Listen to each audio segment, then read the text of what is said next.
Jai Sri Krishna. In this session, we continue our study of chapter 13 of the Bhagavad Gita by reciting verses 20 to 30, which delves into the concepts of Prakriti, the material energy, and Purusha, the spiritual energy. And these verses gives profound insight into the interplay of these two energies, the nature of existence, and the path to self-realization. Meaning, understanding your true self, who you are. So let's begin. Om Sri Bhagavan Vach Prakritim Purusham Chaiva Vidyanadi Ubhavapi Vikaranshcha Gunanshchaiva Vidhi Prakriti Sambhavan कार्य कारण कर्तृत्वे हेतु प्रकृतिरुच्यते पुरुषः सुख दुःखानां भोक्तृत्वे हेतुरुच्यते. Lord Krishna explains that Prakriti, the natural energy, which is the basis of material existence, and Purush, the spiritual energy or consciousness, are beginningless. No one can tell when the elements, material elements were created or the consciousness came into existence. It's eternal. Prakriti is the source of material transformation and the various perceptive attributes of matter. So it is the root cause of all actions and effects in this material world, including birth, growth, death, etc. On the other hand, Purush, the consciousness or spiritual energy, which acts as experiencer of both suffering and enjoyment, is the another dimension of our existence. While Prakriti governs the physical realm, Purush is the observer and witness, enabling awareness and perception. Purush in itself is attributeless. All the attributes of living or non-living being is due to the material realm, due to the material energy. So in these two verses, Lord Krishna very beautifully elucidates the interplay between the material energy and the spiritual energy, emphasizing their distinct yet interconnected role in existence. He further says, Purusha prakritastho hi bhunte prakirtijan gunan karanam gun sangusya sad asad yoni janmasu उपद्रष्टानुमन्ता च हर्ता भोक्ता महेश्वरः परमात्मेति चाप्युक्तो देहेऽस्मिन् पुरुषः परः. The Purush here, it denotes or, it purports to individual consciousness, the Purush, the individual consciousness of a human being. And when it associates itself with Prakriti, that is material energy, the matter, it experiences pain and pleasure arising from the material nature because of the transformations that material entity undergoes. So this association of Purush and Prakriti binds Purush to the outcome of good and evil encountered in various situations. So the transformations, actions, cause, everything happening at material level,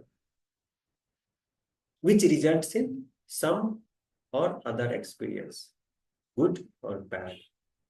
And this is experienced by Purush. Purush, that is the consciousness, a spiritual energy. That is the experience. Lord Krishna says, however, beyond this individual consciousness, beyond this Purush, there exists the ultimate divinity within every being, the Paramatma,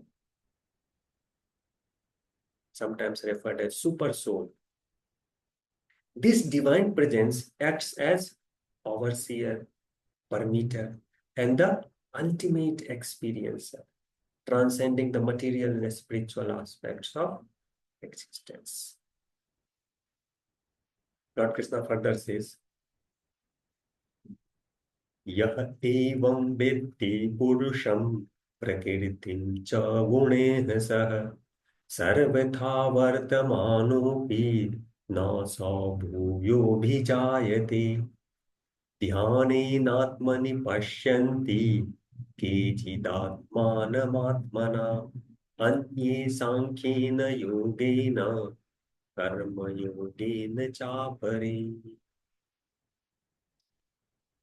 One who understands the philosophy of Prakriti, that is material energy, and Purush, the individual consciousness or a spiritual energy, and the Paramatma, the supreme consciousness, along with the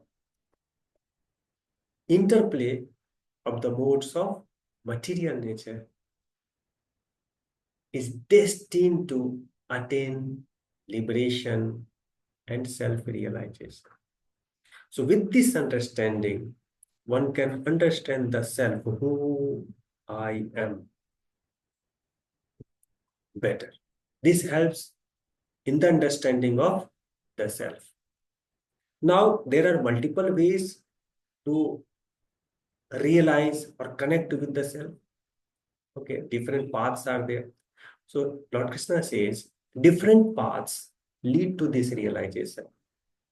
Some perceive the Supreme Soul within through meditation, others through the pursuit of knowledge, yet others through selfless action, means dedicating all their actions to ultimate divinity. So no attachment with the output, rather dedicate this output to the ultimate divinity. Each path provides a unique approach to connecting with the divine and achieving self-realization. He further says,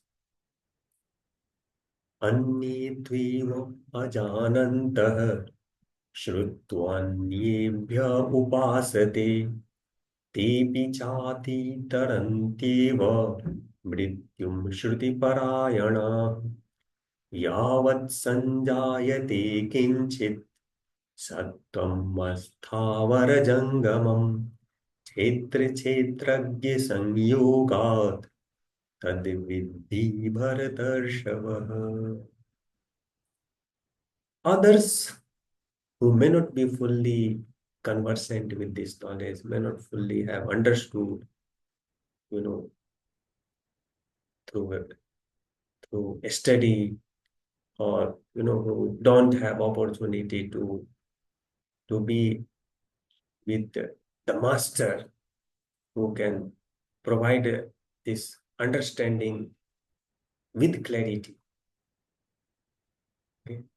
So such type of people also, when they start worshipping the ultimate divinity based on what they hear from others, they also deserve to liberation. They also become capable of self-realization. Lord Krishna further declares that everything, whether moving or non-moving, exists due to combination of this material energy and the spiritual energy. Kshetra, kshetragya. Kshetra, that is body, which signifies matter, and kshetrak, the knower of body, okay, which brings in consciousness. Because of kshetrak, there is consciousness in the matter, like our body. This is made of matter, but it is a living being because of the spiritual energy, because of the consciousness. So everything is made of these two dimensions: moving, non-moving, living, non-living, matter and knower of the matter, material energy and spiritual energy. Then Lord Krishna says, Samam sarveshu bhuteshu tishthanti parameswaram Vinasyat swaha vinashyantam yah pashyati sa pasyati samam pashyanti samam pashyan hi sarvat samavas samavasthitam ishwaram nahi nastyatmanatmanam tato yati param gatim प्रकृतियैव च कर्माणि क्रियकर्माणि सर्वशः यः पश्यति तथात्मानम् अकर्तारं स पश्यति. Very deep philosophy. Lord Krishna says, one who perceives the Supreme Lord, one who perceives the Supreme Lord everywhere, in everything living or non-living, he is the one who has actually understood the secret of existence. Very important, very deep philosophy. One who sees samam sarvesu bhutesu, the one for whom the ultimate divinity is present everywhere, in everything, in every living, non-living being, as eternal in something which is doomed to end, actually understands the secret of existence. Okay, so this body is there. This body is doomed to existence. But there is divinity within. So when a person starts looking at everyone having the vision of that divinity, not the material form. When a person starts having the vision of the spiritual dimension, that is the divinity, rather than the material form, he develops the equal vision towards everything, living or non-living. And such person's mind is not polluted with distinctive thought, with discriminatory thought. For him, everyone is same. Once you have this kind of vision, wherein you start looking the divinity, the ultimate divinity in everyone and everything. Lord Krishna says in verse 30, material energy, material interplay, material transformation is the cause of all actions that we see. And with this understanding,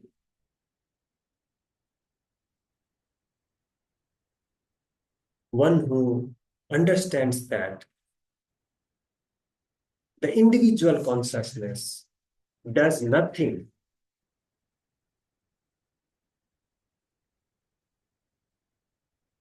actually understands the secret of existence.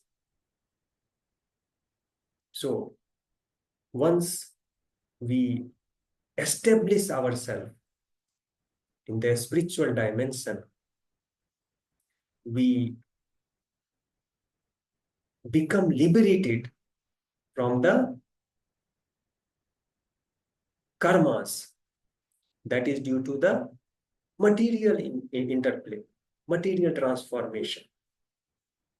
And thereby we free ourselves from the miseries due to the material existence. And this is what is our self. We are the spiritual energy, not the material energy. And knowing this is the self-realization. So we will delve deeper into this philosophy in the upcoming session. Keep watching. Thank you very much.